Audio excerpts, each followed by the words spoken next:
أبا عبد الله يا أبا عبد الله.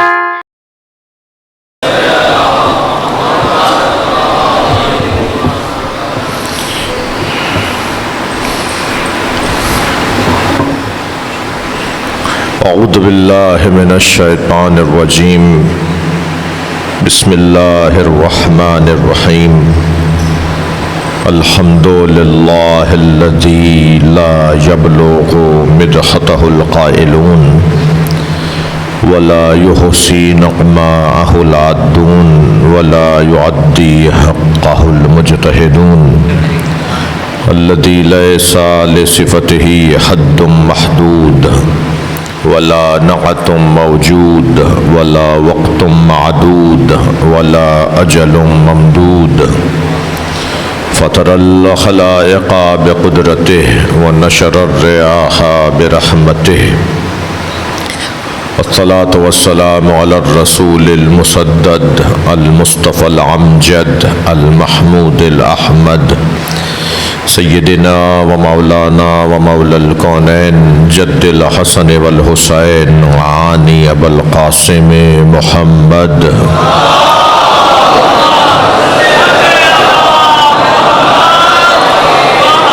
وآلہ الطیبین الطاہرین المعصومین الذین قال اللہ انما یرید اللہ لیذہب عنکم الرجس اہل البیت وَيُطَهِّرَكُمْ تَطْهِيرًا.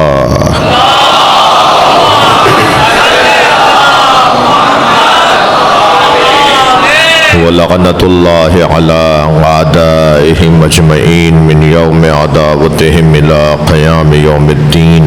أَمَّا بَعْدُ قال الحكيم في قرآن الكريم بسم الله الرحمن الرحيم وذكرهم بأيام الله صلوات.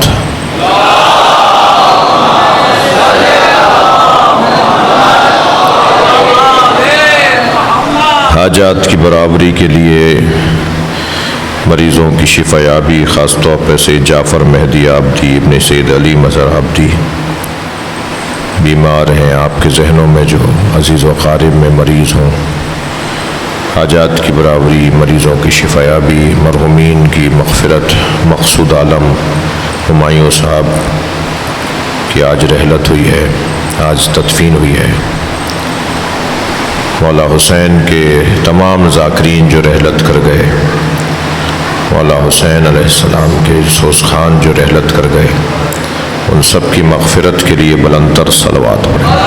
اللہم صلی محمد وعلی محمد، بلند تر صلوات اور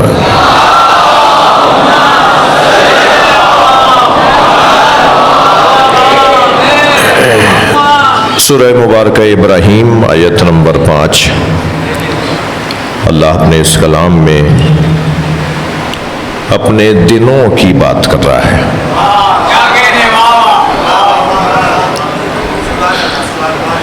کیفا اصبحت، ائمہ اہل بیت اپنے چاہنے والوں سے سوال کیا کرتے تھے، آج کا دن کیسا گزرا، آج تم نے صبح کیسی گزاری. ہم کہتے ہیں جی وہ جب فلاں ملک میں تھے تو وہ ایام بڑے اچھے تھے، وہ جوانی کے ایام بڑے اچھے تھے، وہ طالب علمی کے ایام بڑے اچھے تھے، وہ جب ہم ٹریننگ کر رہے تھے، مثلا فوجی حضرات کہتے ہیں وہ ایام ہمارے بڑے اچھے ایام تھے. ہمارے ایام تو ہونا، اچھے ہونا، برے ہونا سمجھ میں آتا ہے، یہ اللہ کے ایام کا کیا مطلب ہے؟ صلوات پڑھ لیں ذرا محمد و آل محمد.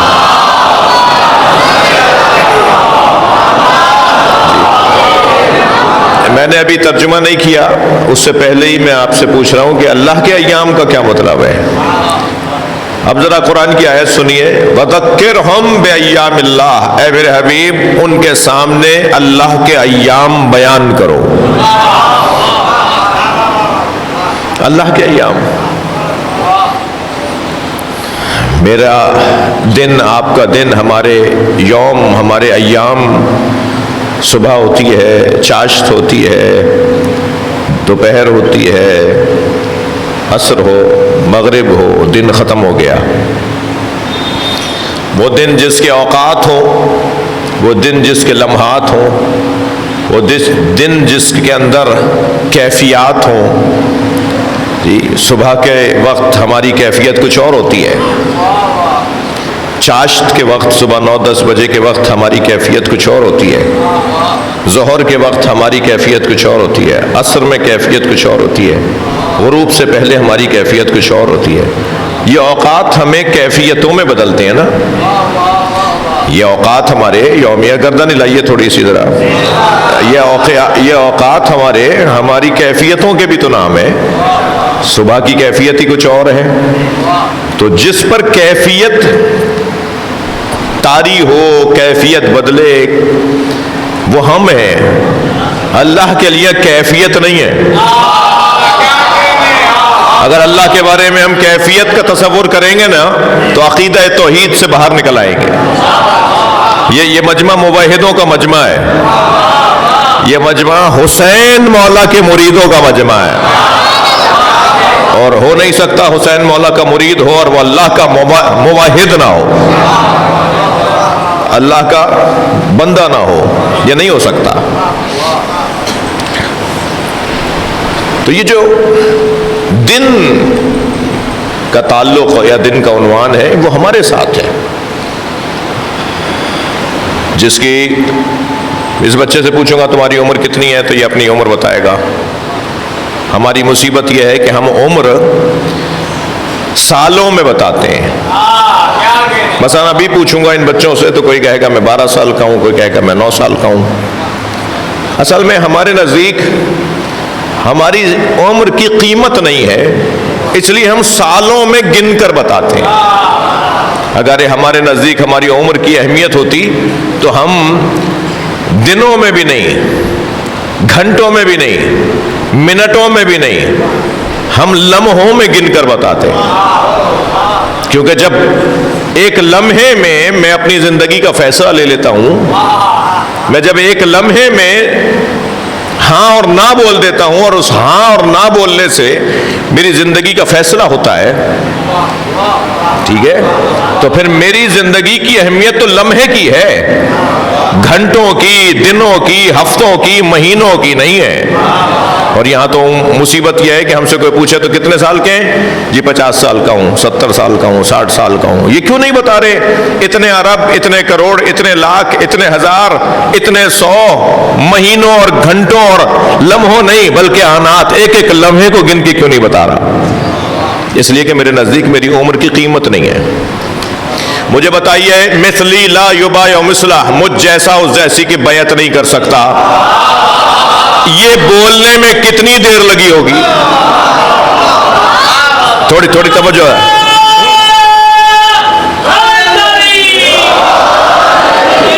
مجھ جیسا اس جیسے کی کتنی دیر میں بولا امام حسین نے؟ ایک لمحہ لگا یہ کہنے میں کہ مجھ جیسا اس جیسے کی بیعت نہیں کر سکتا۔ حسین کا وہ لمحہ قیامت تک امامت کرے گا۔ ایک لمحے کا فیصلہ ہے۔ تو ہمارے تو لمحات، ہمارے دن نہیں، ہمارے تو ہفتے بھی نہیں، ہمارے تو مہینے بھی نہیں، ہمارے تو سالوں میں حساب ہے۔ لکڑ پتھر تولنے کے لیے منوں ٹنوں کے باٹ ہوتے ہیں، مگر ہیرا اور سونا تولنے کے لیے گرام اور ماشے اور تولے ہوتے ہیں۔ جتنی چیز مہنگی ہوتی ہے اتنا ہی پیمانہ ظریف ہوتا ہے۔ اب اگر میرے نزدیک میرے عمر، میری زندگی اہمیت کی حامل ہے تو پیمانہ چھوٹا کرنا پڑے گا۔ جب مجھے حساب لمحوں کا دینا ہے تو میں بتاتا کیوں نہیں ہوں لمحے؟ تھوڑی گردن ہلا دینا بھائی، بات جا رہی ہو تو۔ جب مجھے قیامت میں حساب لمحوں کا دینا ہے تو میں زندگی میں اپنے لمحے کیوں نہیں بتاتا؟ جب سے میں اپنے لمحے بتانا شروع نہ بتاؤں، جانوں تو صحیح۔ اگر مجھے پتا ہو کہ میری زندگی کے اتنے لمحے گزر چکے ہیں تو پھر یہ خود نشانی ہوگی کہ مجھے اپنے لمحوں کی قدر ہے۔ ایک ایک لمحے کی مجھے قدر ہے. اس وقت ہم مجلس میں بیٹھے ہیں, جتنے لمحے گزریں گے یقین جانیے جتنے لمحے ذکر حسین میں گزریں گے اللہ نے حسینیوں پر احسان کیا ہے, اتنی ہی عمر بڑھ جائے گی.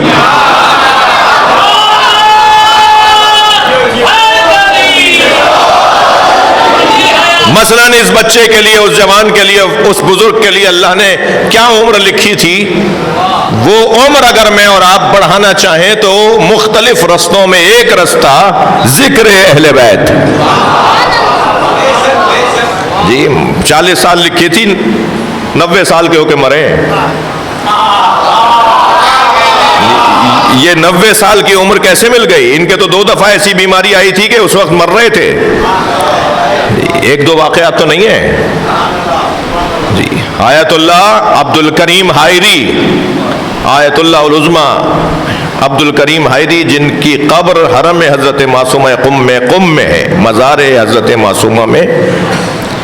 سرہانے کی جانب جو ہال ہے جہاں مباحثے ہوتے ہیں, جہاں طالب علم بیٹھے ہوئے اپنے درسوں کو دہرا رہے ہوتے ہیں, اس میں قبلے کی طرف جب آپ الٹی ہاتھ کی طرف جائیں گے تو بزرگوں کی قبریں ہیں.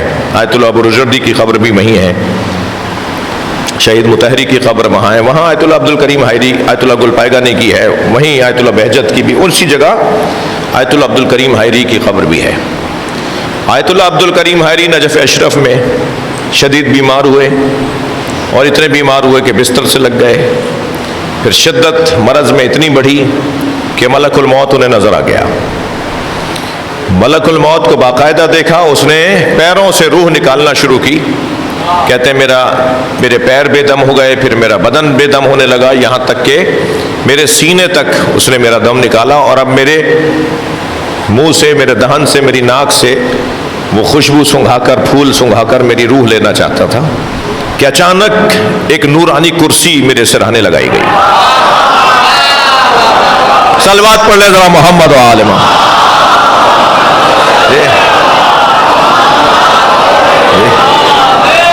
اور اس کرسی کے اوپر آ کر بیٹھنے والے, میرے تو بدن میں حرکت نہیں تھی مگر مجھے بتایا گیا, آواز دی گئی, ایک اعلان ہوا, ایک احترام کرنے کے لیے آوازیں اٹھنے لگیں, حسین آ رہے ہیں.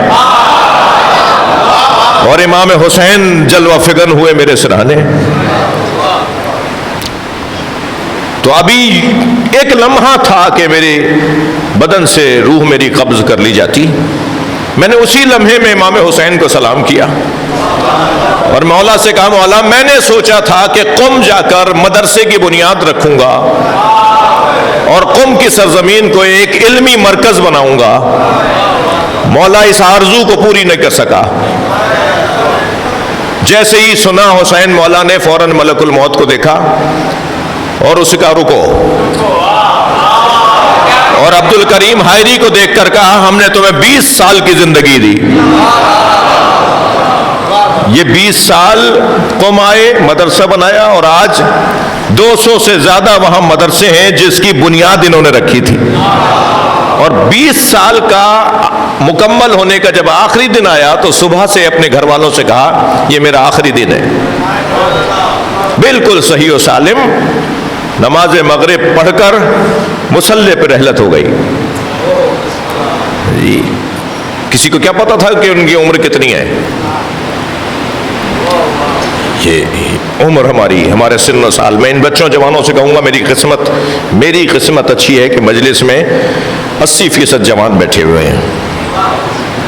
یہ میری خوش قسمتی ہے کہ اس وقت مجلس میں 80% جوان بیٹھے ہیں. اپنی عمر کی قدر کرو, اپنی زندگی کی قدر کرو, اپنی زندگی کو ضائع نہیں کرو.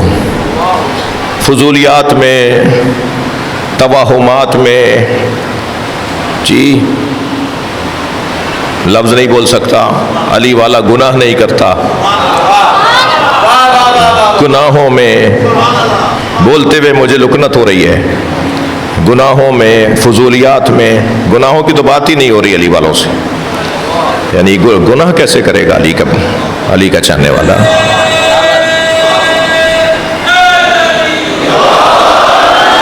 لیکن فضولیات میں ادھر بیٹھے ادھر 2 گھنٹے خواہ لگا کے آ گئے. 5 منٹ کا کام تھا 3 گھنٹے میں لوٹے. وہاں کوئی دوست مل گیا تھا, باتیں ہو رہی تھیں. دوستی بھی میرے بچوں جوانوں کسی سے کرو نا تو فائدے والی دوستی کرو. دوستی بھی ہو تو اس دوستی کا عنوان بناؤ جس میں کوئی فائدہ ہو. فائدہ بھی مادی فائدہ نہیں ہوتا. اس عمر میں جو فائدہ ہے وہ علم کا فائدہ ہے. اس عمر میں جو فائدہ ہے وہ حصول علم کا فائدہ ہے.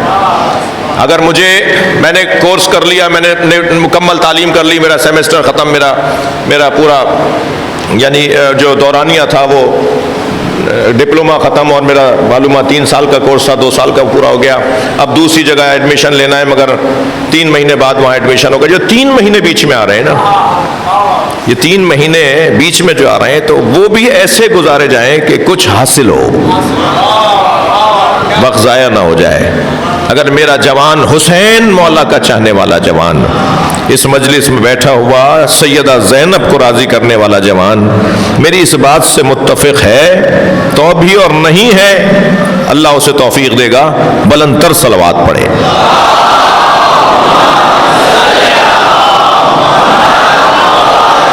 نہیں بلند صلوات پڑھی نہیں ہے آپ نے. اللہم صلی علی محمد وآل محمد.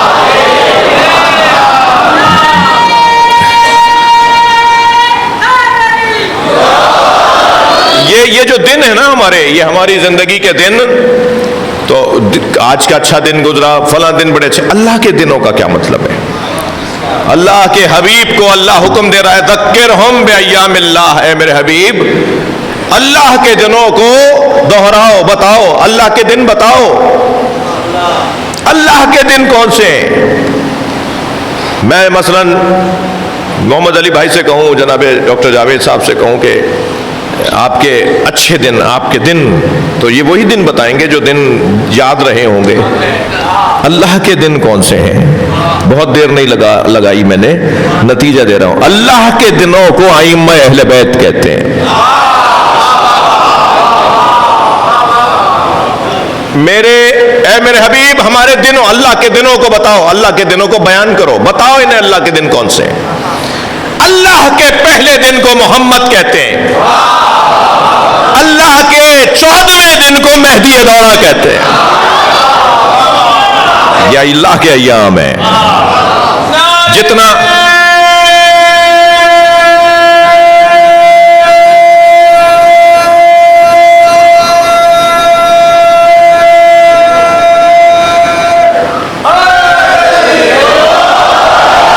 بہت ہی حقیر فقیر سا نااہل طالب علم ہوں, مگر اگر مجھ سے کوئی پوچھے کہ صاحب آپ کی زندگی کون سے دنوں کی برکت ہے, کون سے دنوں سے آپ کی زندگی میں برکت آئی ہے, تو میں کہوں گا جی میں مثلا رہا تو 14-15 سال قم میں, مگر وہ جو پہلے سال کے پہلے 6 مہینے تھے, مثلا مجھ سے کوئی پوچھے گا تو میں کہوں گا وہ جو پہلے سال کے پہلے 6 مہینے تھے, جو محرومیوں کے دن تھے, جو پریشانیوں کے دن تھے, جو تکلیفوں کے دن تھے, انہی دنوں میں شاید اللہ آزما رہا تھا کہ بھاگتے ہو یا رکتے ہو,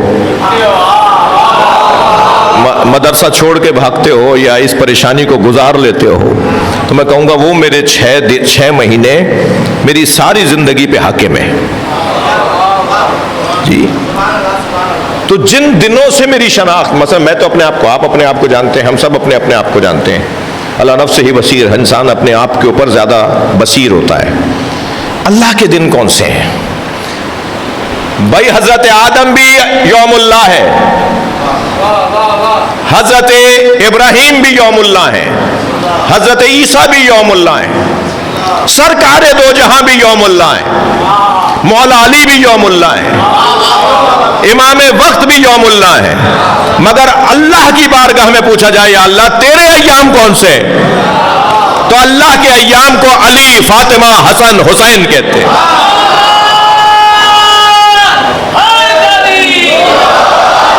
قربانی ابذیت کی راہ میں, ابذیت کی راہ میں قربانی جو حضرت ابراہیم نے دی ہے وہ اللہ کا دن ہے. وہ حضرت عیسیٰ علیہ السلام نے جو اللہ کی راہ میں بندگی کا ثبوت فراہم کیا وہ اللہ کا دن ہے.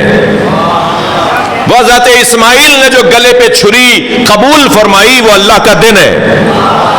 اب آپ سوچتے چلے جائیے کہ اللہ کے دن کون کون سے ہیں، مگر میں ایک جملہ کہہ کر اپنی تمہید کو مکمل کر رہا ہوں. سارے دنوں کی لسٹ بنائیے مگر عاشورہ ہے. جو دن کربلا میں عاشور کے دن اللہ کا بنا ہے اس سے بڑا دن ہی اللہ کا نہیں ہے.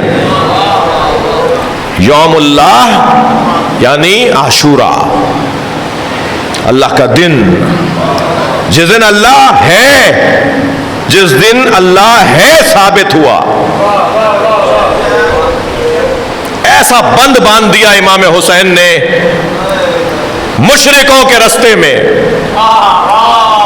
کافروں کے رستے کو ایسا بند کر دیا حسین نے، اور توحید کی شاہراہ کو اتنا وسیع کر دیا حسین نے، اور موحدوں کے لیے اتنا باغ بنا دیا حسین نے اپنا سب کچھ لٹا کر. اب قیامت تک تم کتابیں لکھو، تقریریں کرو کہ اللہ نہیں ہے. ایک علی اصغر کی مسکراہٹ ثابت کرے گی اللہ ہے. ایک حضرت علی اکبر کا شکرن للہ کہنا ثابت کرے گا اللہ ہے. ایک حضرت رباب کا سجدے میں جا کر الحمدللہ کہنا ثابت کرے گا اللہ ہے. حضرت قاسم کے پامال لاشے پر ان کی مادر گرامی جناب ام فروا کی تسبیح پڑھنا بتائے گا اللہ ہے. پھر جب سب اللہ ہے کی دلیلیں کربلا میں منظم ہو جائیں گی تو حسین کے گلے پہ چلتا خنجر اور ایک ایک ضربت پر میرے مولا کی تسبیح پڑھنا وہ ثابت کرے گا اللہ ہے.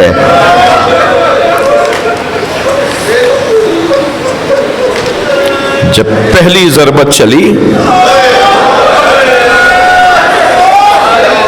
جب پہلی ضربت لگی تو پہلی آواز آئی بسم اللہ. ہم تو کام کے شروع کرنے پر بسم اللہ کہتے ہیں.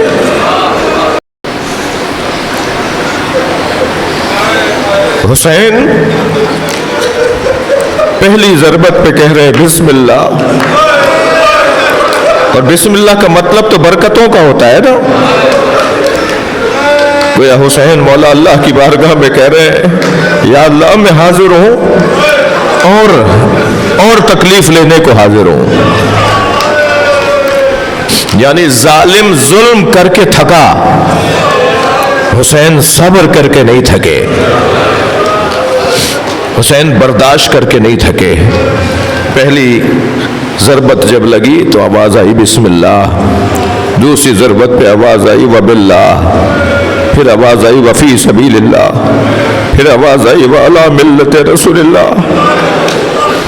13 ضربوں سے زہرا کا لال ذبح کیا گیا.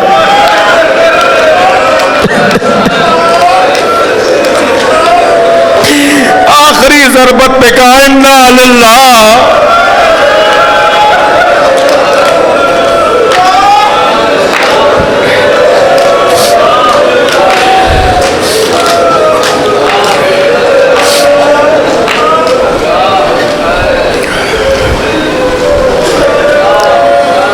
گھٹ گھٹ کے نہیں روئے.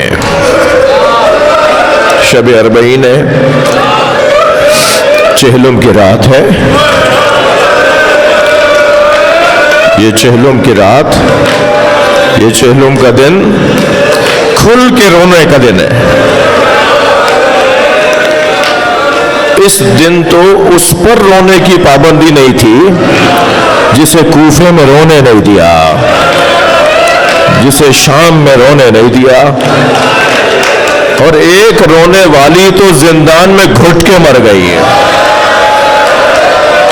لہذا عزادارو، شب اربعین اور روز اربعین کی مجلس میں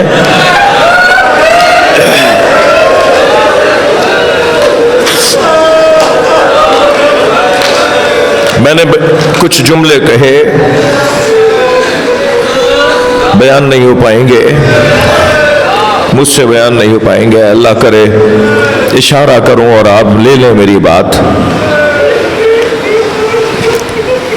جس سینے کو نبی اپنے سینے سے لگاتے تھے،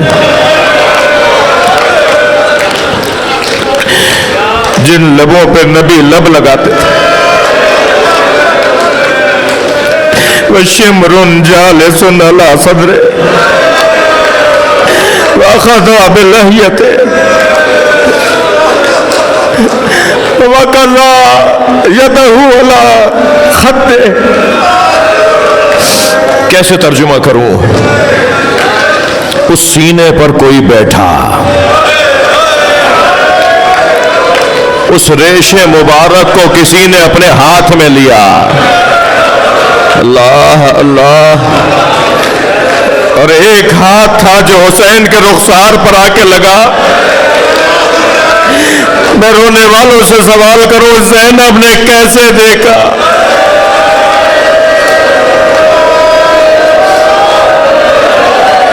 اجرکم اللہ، اجرکم اللہ۔ جنہیں رونا نہیں آ رہا وہ اللہ سے آنسو مانگے، جن کے برابر میں بیٹھا ہوا کوئی رو رہا ہے اور اسے رونا نہیں آ رہا وہ اللہ سے کہے یا اللہ ایک قطرہ عشق مجھے حسین کے نام پہ دے دے۔ ہمیں مرنے کے بعد پتہ چلے گا ان آنسوؤں کا مقام۔ مجلس میں خواتین بھی ہیں، چھوٹے چھوٹے بچوں کو بھی لائی ہیں، میں ان بیویوں سے کہوں گا کہ خیال رہے برابر میں کوئی دکھیا ماں نہ رو رہی ہو۔ ان کے ساتھ ایک 4 سالہ بچی بھی آئی ہے، کہتی ہے دادی ایسے کیوں رو رہے؟ سکینہ یہ تمہارے بابا کو رو رہے۔ اجرکم اللہ، اجرکم اللہ۔ اللہ آپ کو کوئی غم نہ دے سوائے غم اہل بیت میں، ہمیں رونے رلانے والوں میں قرار دے۔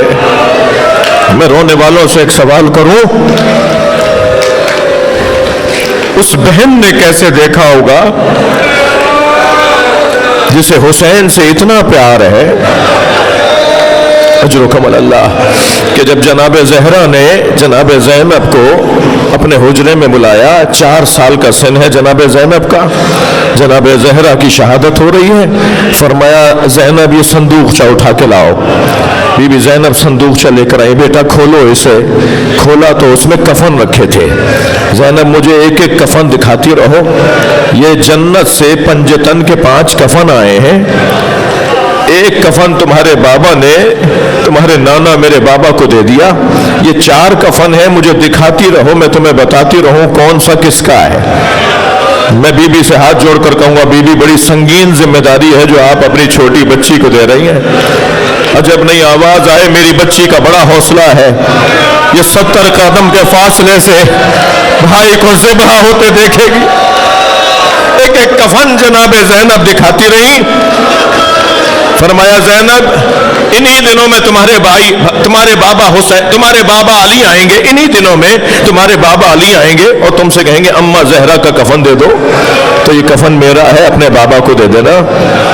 دوسرا کفن دیکھ کے فرمایا کچھ دن کے بعد تمہارا بھائی حسن تم سے آ کے کہے گا بابا علی کا کفن لا دو، تو یہ جنت سے تمہارے بابا علی کا کفن آیا ہے۔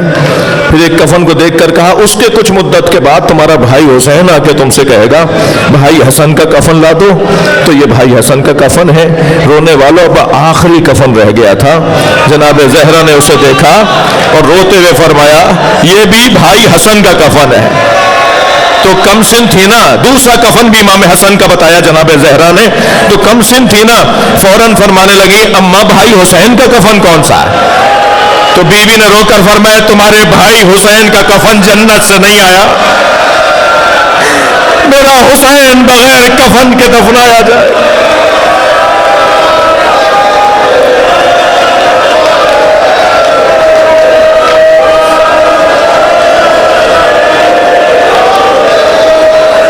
تھکے نہیں، اپنی آوازوں کو آزاد کریں۔ جب آپ بلند آواز سے روتے ہیں امام جعفر صادق دعا دیتے ہیں، امام رضا مصلی بچھا کے دعا کرتے ہیں رونے والوں کی۔ امام محمد باقر دونوں ہاتھ اٹھا کر دعا کرتے ہیں حسین پہ رونے والوں کے لیے. مجھے نہیں پتا کہ آئندہ سال شب 40 میری اور آپ کی قسمت میں یہ مجلس ہے یا نہیں. اپنے سرمایے میں اضافہ کریں گے. سلام ہو اس بہن پر جو بھائی کو ذبح ہوتے دیکھتی رہی, بھائی کو ذبح ہوتے دیکھتی رہی. زین العابدین کو اٹھایا جا کر, بیٹا اٹھو, کربلا میں سیاہ آندیاں چل رہی ہیں, زمین کربلا کو بار بار زلزلہ آ رہا ہے. کہا پھوپھی اماں میرا عصا مجھے لا کے دیجئے, مجھے سہارا دیجئے. اٹھے اپنے بستر سے اور فرمایا اب خیمے کا پردہ ہٹائیے. اب جو خیمے کا پردہ ہٹا, نو کے نیزہ پر حجت خدا کا سر, آواز دی السلام علیک یا ابا عبداللہ. کربلا, عاشور کا دن, عصر کا وقت, حسین مولا کا امتحان تمام. اب امتحان جناب زینب کا شروع ہوا. علی کی شیر دل بیٹی زینب عصر عاشور سے کمر باندھ کر امت مصطفیٰ کی خاطر قربانی کے لیے تیار ہے. پہلے تو بھائی کے بدن پہ دوڑتے گھوڑے دیکھے, پھر خیمے جلتے دیکھے, پھر تبرکات لٹتے دیکھے, تھکے نہیں. پھر سکینہ کی بالیاں چھنتی دیکھے, پھر سروں سے اترتی چادریں دیکھیں, پھر اپنے بھتیجے کے نیچے سے کھچتا ہوا بستر دیکھا. پھر ایک ایسا مرحلہ بھی آیا کہ شام غریبہ آ گئی. چھوٹے چھوٹے بچوں کو جمع کر کے زینب بیٹھی ہیں. مجھے نہیں پتا شام غریبہ میں پانی کہاں سے آیا, مگر لکھتے ہیں کہ پانی اور کھانا آیا. پہلے بچوں کو پلایا, پھر بڑوں کو پلایا, مگر بچوں میں ایک بی بی ہے جو پانی نہیں پی رہی, اور وہ سکینہ ہے. کس محنت سے اس بچی کو پانی پلایا گیا. اور بڑوں میں ایک بی بی ہے جو پانی نہیں پی رہی. سن لیا, مجھے تو اشارہ ہی کافی ہے نا, آپ کو تو اشارہ ہی کافی ہے نا. ایک بڑی بیویوں میں ایک بی بی ہے جو پانی نہیں پی رہی. وہ بی بی ہے جس کا بچہ بھوکا مار دیا, جس کا بچہ پیاسا مار دیا. جب جناب زینب فرماتی ہے بھابھی پانی پی لے, تو فرماتی ہے میرا مولا پیاسا مار دیا. امام سجاد نے آ کر کہا اماں رب آپ پانی پی لیں. ایک ایک گھونٹ پر دریا دریا آنسو بہائے. امام سجاد کا حکم پا کر پانی پیا, مگر ایک ایک گھونٹ پر دریا دریا آنسو بہائے. اجرکم اللہ, اجرکم اللہ. پانی پیا, چند لقمے کھانے کے لیے. میں اشارے میں بات کروں گا, مجلس میں دودھ پلانے والے بچوں کی مائیں بھی بیٹھی ہیں. آپ کے گھروں میں بھی دودھ پیتے بچے موجود ہوں گے. جناب رباب نے شام غریبہ میں پانی پیا, چند لقمے کھانے کے لیے. آدھی رات میں بے چین نظر آئیں. کبھی بچوں کے درمیان کچھ ڈھونڈ رہی تھی, کبھی بیویوں کے گودیوں میں کچھ تلاش کر رہی تھی. جناب زینب نے آگے بڑھ کر کہا بھابھی کیسی پریشان, بھابھی کیا ڈھونڈ رہی ہے؟ رو کے فرمایا مجھے علی اصغر یاد آ رہا ہے, میرا بچہ بھوکا مار دیا.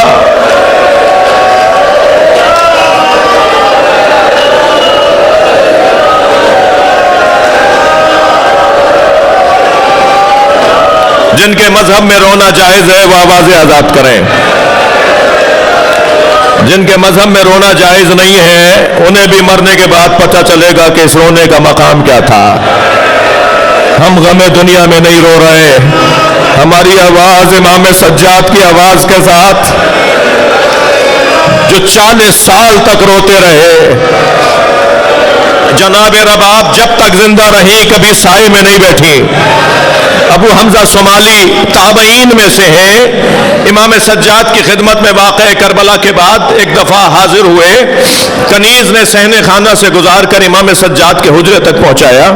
ابو حمزہ کہتے ہیں کہ میں جب صحن سے گزر رہا تھا مجھے کنیز لے جا رہی تھی تو میں نے کیا دیکھا, دھوپ میں ایک برقع پہنے بی بی بیٹھی ہے.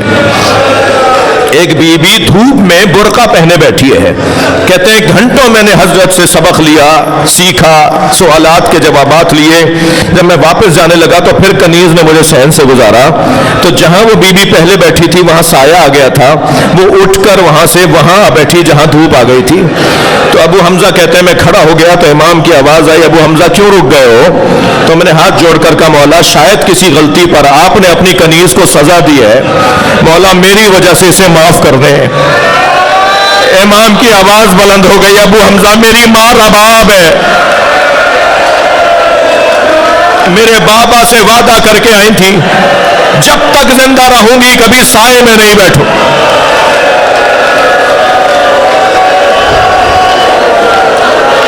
حق ہے بلند آواز سے ایسے ہی گریا. اللہ آپ کو کوئی غم نہ دے.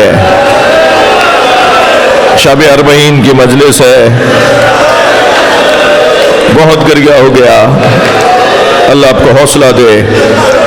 کل چہلم کا جلوس ہے, اس میں ہم اپنا قومی فریضہ سمجھتے ہوئے شرکت کریں گے.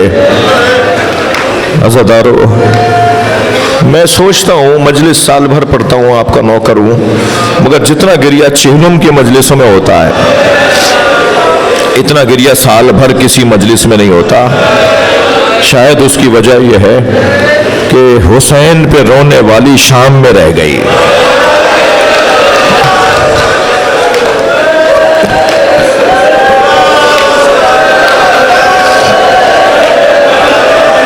جب عاشور کے عصر کے وقت خیمے جل رہے تھے تو ایک یزیدی لشکر کا سپاہی کہتا ہے کہ میں نے دیکھا جلتے ہوئے خیموں میں ایک بی بی خیمے میں جا رہی ہے, آگ کی لپیٹیں اسے روک دیتی ہیں, جلتے ہوئے خیمے کی چوب سے جا کے اس کا سر لگتا ہے, پھر وہ رستہ بدل کے اندر جانا چاہتی ہے.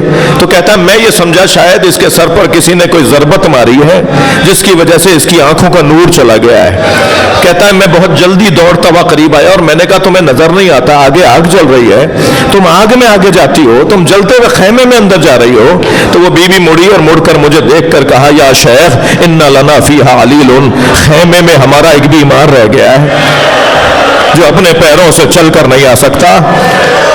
کہتا ہے کہ تب میں سمجھا یہ علی کی بیٹی زینب ہے, یہ حسین کی بہن زینب ہے. وہ جلتے ہوئے خیمے میں گئی اور اپنی پشت پر اپنا بیمار بھتیجا اٹھا کے لائی.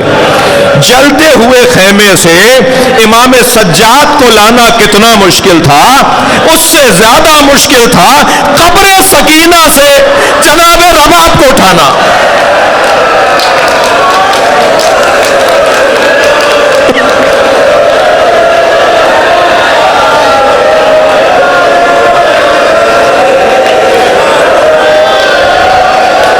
امام سجاد نے فرمایا پھوپھی اماں محملیں تیار ہیں, بیویوں سے کہیے محملوں میں آ کے بیٹھ جائیں. تو جناب زینب نے فرمایا زین العابدین بھابھی رباب نظر نہیں آ رہی. امام سجاد نے ٹھنڈی سانس لی, فرمایا مجھے پتا ہے میری ماں کہاں ہے. امام سجاد آگے آگے تھے, بیویاں پیچھے پیچھے. زندان شام کی طرف گئے. جیسے ہی زندان میں قدم رکھا نا, کیا دیکھا جیسے کوئی ماں اپنے بچے کو گلے سے لگائے ہو, ایسے قبر سکینہ کو جناب رباب نے سینے سے لگایا اور ایک لوری پڑھ رہی ہے, اے میری بچی اٹھو, قافلہ تیار ہے, تمہیں مدینہ بہت یاد آتا تھا, چلو سکینہ وطن چلے. امام سجاد کی آواز آئی اما قافلہ تیار ہے چلیے. تو کیسے اٹھی ہے قبر سے اس کا بیان مشکل ہے. قبر سے اٹھ کے جاتی تھی پھر آ جاتی تھی, اٹھ کے جاتی تھی پھر آ جاتی تھی. امام کا حکم پا کر محمل میں بیٹھ گئی. بس آخری جملے کہہ رہا ہوں. امام کا حکم پا کر محمل میں بیٹھ گئی. قافلہ چلنے لگا. شام کے دیہات کی عورتوں نے نوحہ پڑھا, الوداع یا زینب, الوداع یا زینب. جناب زینب نے کچھ پردہ محمل کا ہٹایا اور ایک آواز دے کر کہا اے شام کی عورتوں مجھ پر ایک احسان کرو گی. ساری بیویوں نے یک زبان کہا بی بی حکم کریں گی. تو اشارہ کر کے کہا ہماری سکینہ کو اکیلا نہ چھوڑنا, ہماری بچی کو اکیلا نہ چھوڑنا. اللہ آپ کو شام لے جائے بی بی کی زیارت کے لیے. جب آپ شام جائیں نا تو جناب سکینہ کی جالی سے قبر کو ضرور دیکھیے گا. آج بھی شام کے دیہات کی عورتیں کھلونے لا کے ڈالتی ہیں, گڑیاں لا کے ڈالتی ہیں, اور ایک نوحہ پڑھتی ہیں تمہاری ماں سے وعدہ کیا تھا ہم تمہاری قبر پر آتے رہیں گے, سکینہ کو اکیلا نہیں چھوڑیں گے. ماتم حسین.